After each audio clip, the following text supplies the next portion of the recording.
With riders craving motorcycles sporting modern performance and vintage styling, both Ducati and Triumph have capitalized with their respective Sport Classic and Modern Classic lineups. Motorcycle USA sampled the vintage styled wares with the 2009 Ducati gt1000 Touring and Triumph Bonneville SC. First up is the Bonneville, which debuted 50 years ago as a high-performance 650 twin. Fast forward a half century and the Triumph sports an 853cc parallel twin with 58 rear-wheel horsepower and 44 pound-feet of torque. In our head-to-head test, it was readily apparent the Triumph motor is not comparable to the rip-snorting Ducati, but the Triumph twin still gets up to a respectable clip in a hurry. The 2009 Bonneville sports fuel injection for the first time ever, masked behind a faux carved facade, and Triumph did a terrific job of delivering seamless fueling and throttle feel.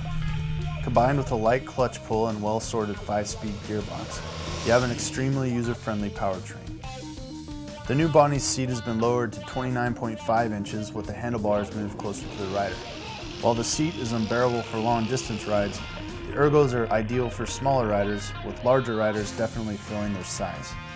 The low center of gravity and smaller fill make for a nimble handler at lower speeds, though the softer 41mm Kayaba fork gets overtaxed during sportier high-speed riding. The style department is where the Bonneville really shines, even though the Bonnie sources cast wheels instead of wire spokes. All told, the Bonneville is well suited to entry-level or smaller statured riders and certainly looks the part. The SC is $8,400 and the regular Bonneville is $7,700, making it considerably less expensive than the Ducati. Speaking of which, the Ducati may pack a premium price tag at $12K, but you get far more performance from the GT1000 Touring. It all starts with the 992cc air-cooled 90-degree L-twin. A quick rap on the throttle lets you know this motor means business, which our dyno measured at 77 ponies at the rear with 58 pound-feet of torque. On the street side, this translates into a lot of fun, and while the motor hauls, riders do have to be judicious with gear selection as the twin tends to bog down in the lower revs. The 6-speed gearbox is also overkill, as any rider wishing to keep it under triple digits won't need 5th, much less 6th. Dual-disc Brembo calipers deliver powerful, progressive stopping power with excellent lever feel. Also higher spec than the Triumph is the Ducati's stiffer 43mm Marzocchi fork, which handles better at higher speeds. The ergonomics on the Ducati, with its 31.8-inch seat height and slight forward reach to the bars, felt much more in line with our 6'1" frame.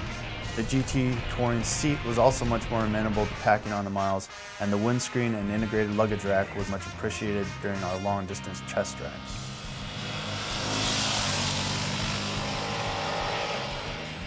Ironically, the Ducati was deemed less vintage-looking by test riders and onlookers, even though it sports wire-spoke wheels and stays pretty true to the 70s-era GT750 lines it seeks to emulate.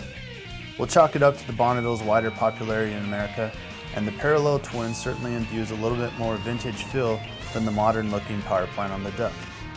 We'll let riders decide which bike appeals to them more, but if it's all about performance, the Ducati has the British rival covered.